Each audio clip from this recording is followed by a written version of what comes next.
Don't make a scene. That's all there is to it. Understand?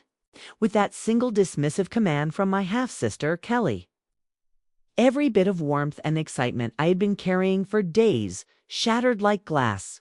She cracked the villa door open, just barely peering through the gap with eyes so cold and hollow that she may as well have been staring at a discarded pebble on the sidewalk. Have you ever felt like the invisible one in your own family?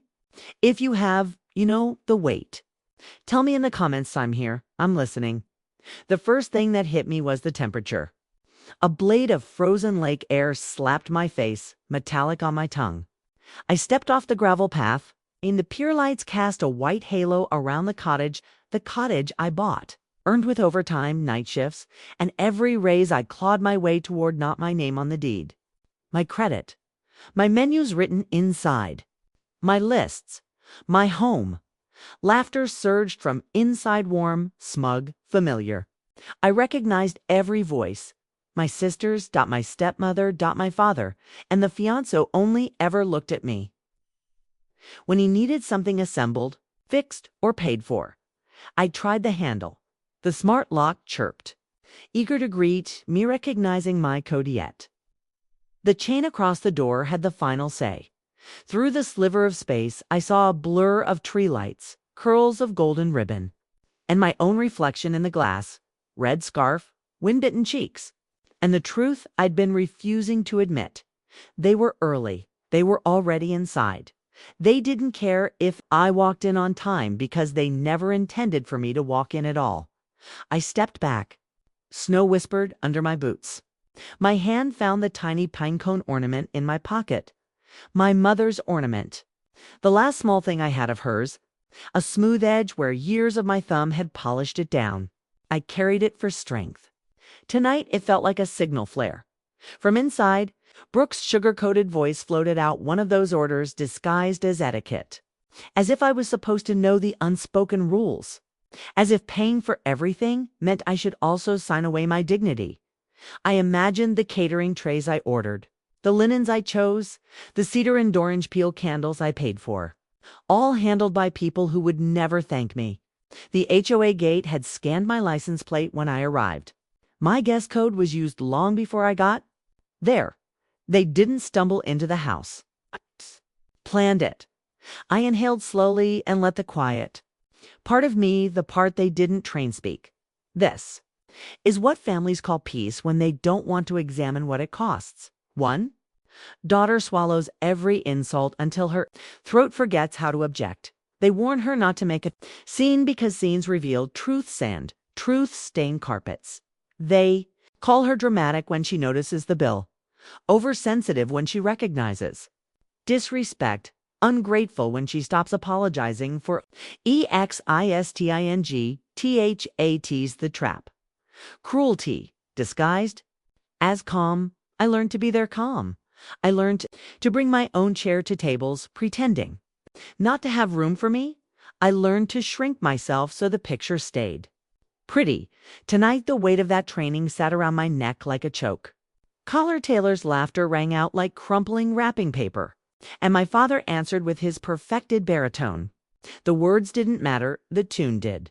The tune said, "We have our real family here." I touched the pinecone again, and a clean glowing anger lit inside me, not panic, not rage, clarity, Wagyu from the butcher who remembered my name. The cake with a handwritten note from the pastry chef. You deserve a soft holiday. Fresh garlands soaking in tubs inside my mudroom. Because someone used my code to decorate my house without me, outside. The wind shot needles through my sleeves. My breath came out like fast ribbons of fog.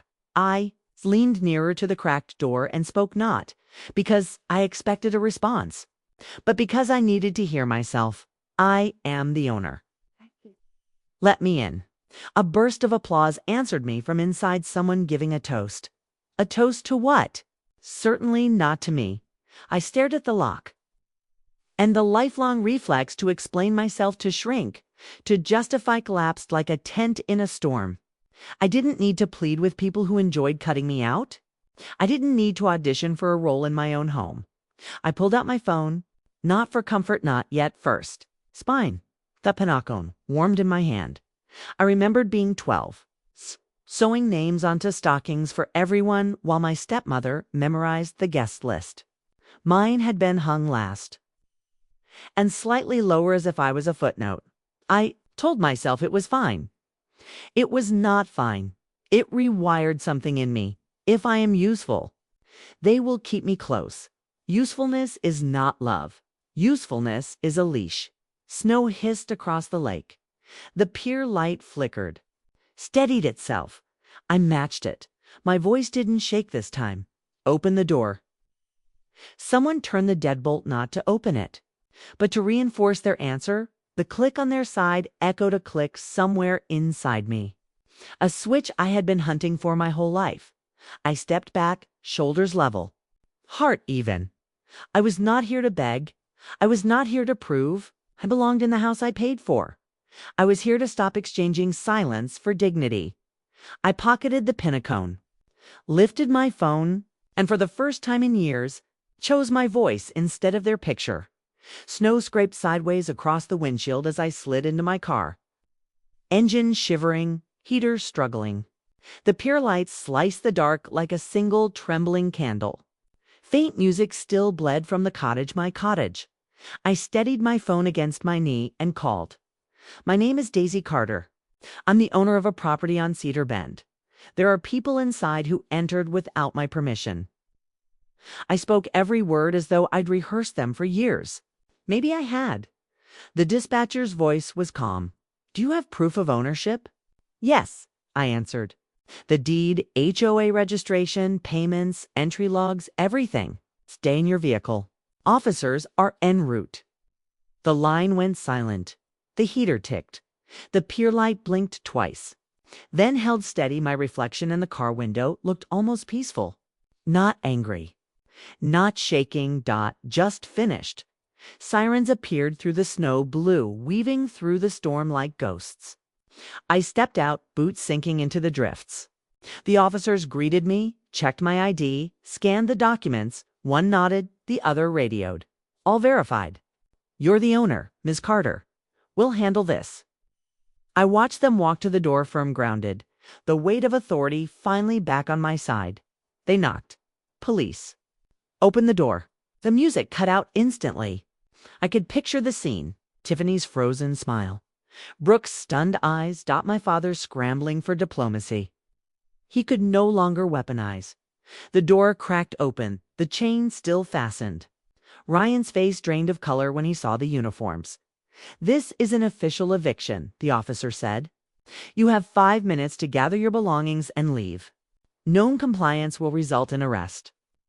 5 minutes. That's all it took for the entire fantasy inside to collapse.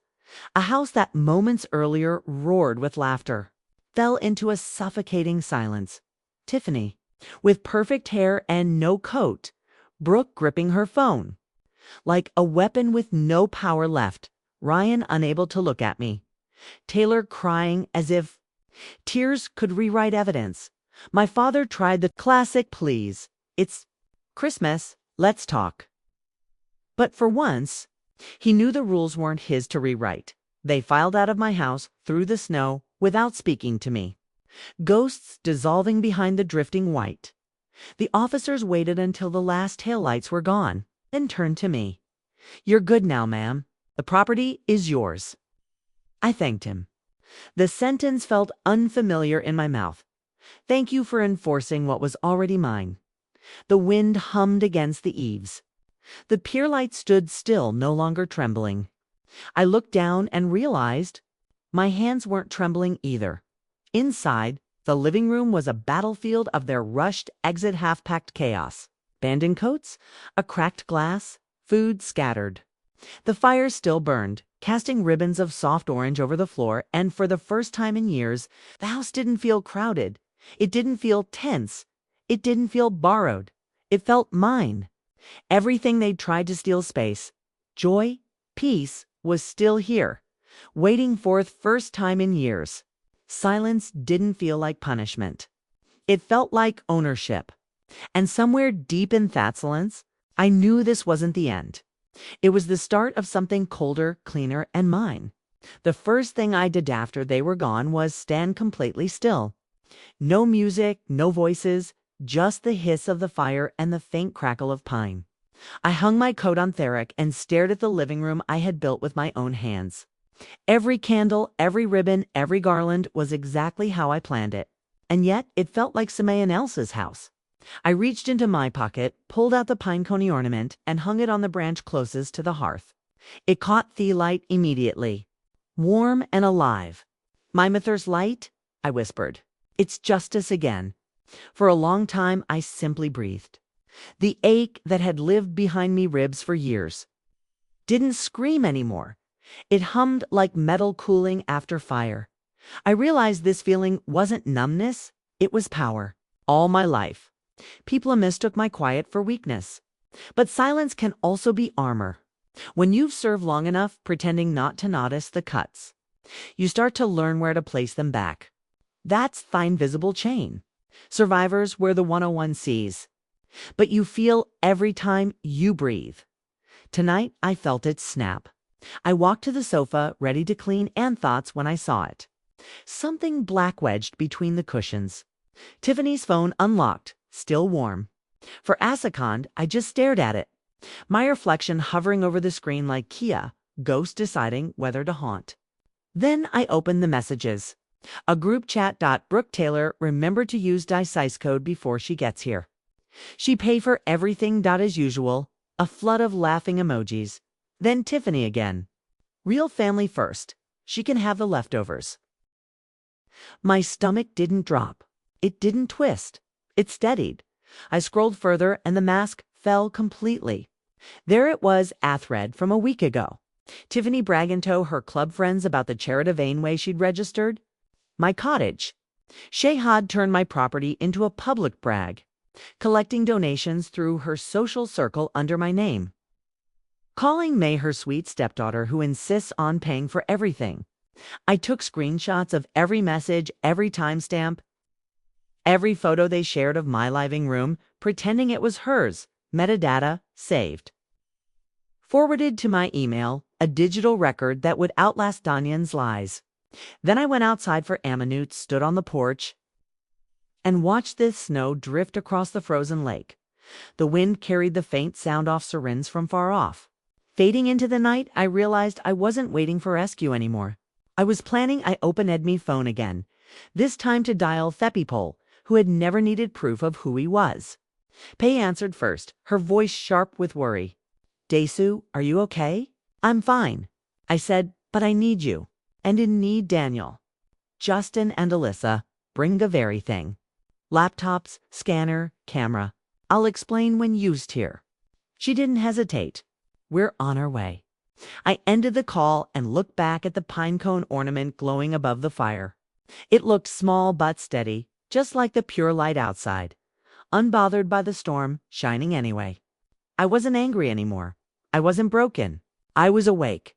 And that more than anything terrified the people well thought I'd stay silent forever. 5-time headlights climbed the long drive toward the cottage. I already had the evidence organized. The timeline written, the truth archived. This house wasn't a scene of betrayal anymore. It was a crime scene, waiting for justice. And I was done being anyone's charity. They arrived in under an hour. Headlights, cutting through the snow like truth through fog. When the door opened, warmth came with them. Paige still in scrubs. Daniel with his laptop bag. Justin carrying a camera. Alyssa balancing coffee cups she grabbed from the gas station. New questions. No hesitation, just presence. Paige hooked him first. "You look calm." "That scares me." "I am calm," I said. "That's the scary part." Daniel set his things down on Theatable, already switching into lawyer mode. "Show me everything." I handed him phone. "Tiffany's." She left it behind. "There's a group chat. A week off messages about using my code, my money, and a new twist. She registered this house as a charity venue for her club." Alyssa whistled low. She really played the long game. "Then we'll play the smart tone," Daniel said. He moved methodically. the way surgeons handle instruments first. He connected the phone to his drive and began exporting the chats, preserving every timestamp, every image hash, every scrap of metadata. Justin photographed the cottage, the receipts, son, the counter, the untouched trays of food. Alyssa stacked every printed invoice in neat piles, catering decorations, cleaning deposit, even their Kang service I'd called that afternoon. Paige typed each number into a spreadsheet until the total glared up from the screen. $8,260. I sat beside Daniel and watched him craft something sharper than angered documentation. This is your weapon, Hest, quietly. Facts. He drafted Thelator calm, precise, unemotional to Jeffrey and Tiffany Carter. We are submitting a formal claim for damages detailing $8,260 supported by evidence. Attached herein, you have 7 days to respond. Failure to do so will result in legal escalation, tough, HOA, and the ethics committee of the club where your charity. Venue Wasmies represented. He glanced up. Do ya want to add anything personal? Yes, I said one line. He nodded. I took Thekabor and typed slowly. You may notice my property, my address, or my name for any purpose ever again. Daniel read it once, smiled faintly. Simple, lethal. Paige leaned back in her chair. This inch revenge, is it? I shook my head. No, revenge is chaos. This is structure. That's the difference people never see. Justice isn't loud. It doesn't scream or throw plates. It writes letters. It keeps receipts. It makes copies. It walks into the storm with a binder instead of a bat. That's what I had become. The quiet that ends the noise. The sewer of order in a field of mess. We signed everything. Daniel sealed the envelope. Alyssa pressed the certified label across the front. He said they'll get it tomorrow. 7 days to decide who they are without your silenceto cushion them. Outside, the snow had softened to dust. The lake glowed silver.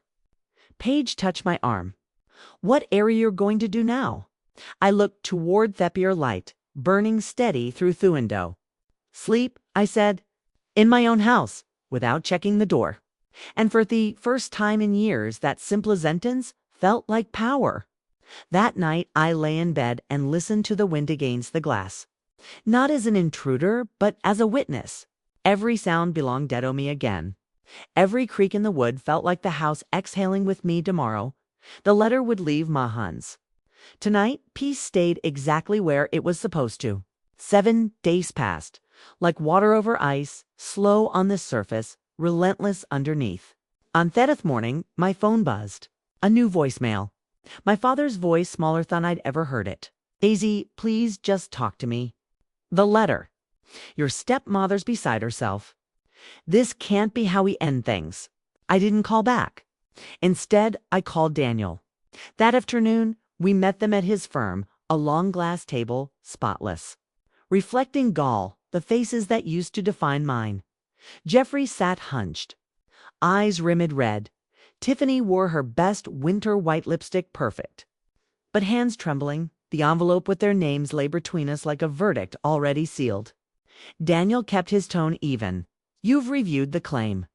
You can settle the full amount today and sign non-cont agreement, or we proceed with filings to the HOA and your club's civics board.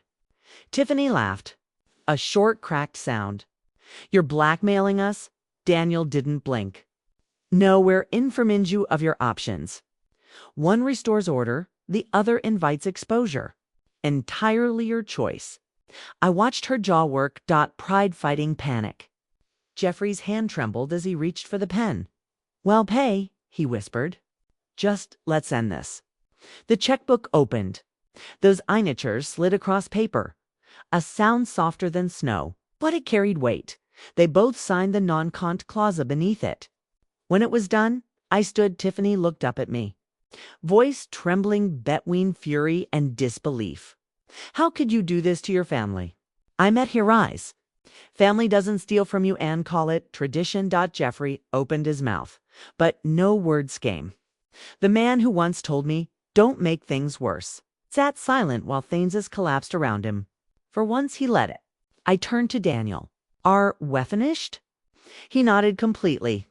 As I walked out, the winter air hit me clean. The courthouse clock rang somewhere down the street. Later that day, I met my father again, just him this time. Asmel Cafe by the water. The same lake thought once mirrored all my heartbreaks. He looked years older. No Tiffany no-folk. Just a man who'd finally run out of excuses. I'm sorry, he said quietly. I should have protected you. I was awkward. I sipped my coffee before I answered. I believe you're sorry. But forgiveness isn't free. If you want any relationship with me, it's just us. No mentions of them. No stories. No names. He nodded slowly as if each motion cost them breath. Understood. I stood, leaving Moni for my cup. Old habit. I paused, then took it back. No, you get this one. Outside, the wind off the lake cut sharpened clean. I felt lighter walking away, not happy, not sad, just done. That night, back at the cottage, I started final reset. New phone number. Newlock's guest list wiped clean in the hope. The place that used to feel like a burden of memories became an asset, steady and neutral. I signed a winter lease for a corporate client the next morning. Let the house earn instead, Ofach. Before leaving, I hung the pinecone ornament beside the door. My own little ritual. It caught the sunrise and threw it back gold. As I watched, one thought anchored itself deep. Familias built on image fall apart the moment through all it closes. They mistake access for affection, reputation for love. This can't, you stop paying. You see who was really invested. I smiled because I had stopped paying, and the silence that followed was the most honest thing they ever gave me. Tomorrow, new guests would arrive. Tonight, the cottage was mini again. Quiet, orderly, warm, and as Thepur light burned steady across Thepherzon Lake. I whispered to the dark, this is what peace looks like. If you've ever had to choose yourself over a picture-perfect family, I see you. Share's story below. And if hearing mine helped you breathe a little easier tonight, subscribe. Someone else might need to know that choosing yourself isn't cruelty. It's the beginning of truth.